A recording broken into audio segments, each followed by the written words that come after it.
This is the Lone Crater YouTube. We hope this video helps. You start by verifying a few essentials so you can act fast. Make sure the device has power and a stable network, then force close the app to stop any hung process. Once done, clear a small cache slice or temporary storage so configuration files reload. If the app still shows black, restart the device to flush memory. This often resolves race conditions. Also note recent updates.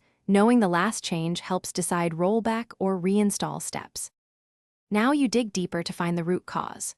Reinstall the app cleanly. Uninstall, reboot the device, and install the latest stable build. This removes corrupted resources.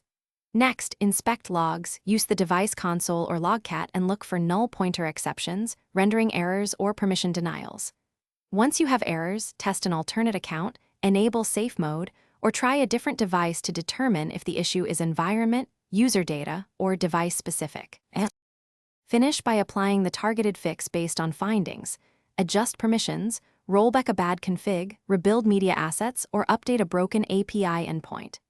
After patching, verify the UI renders, toggle GPU acceleration or update system drivers, and confirm behavior across orientations and screen ratios. Once working, document the steps and deploy. If it still fails, capture full logs, record exact reproduction steps, and attach screenshots. Thanks for watching. Consider subscribing if we helped you.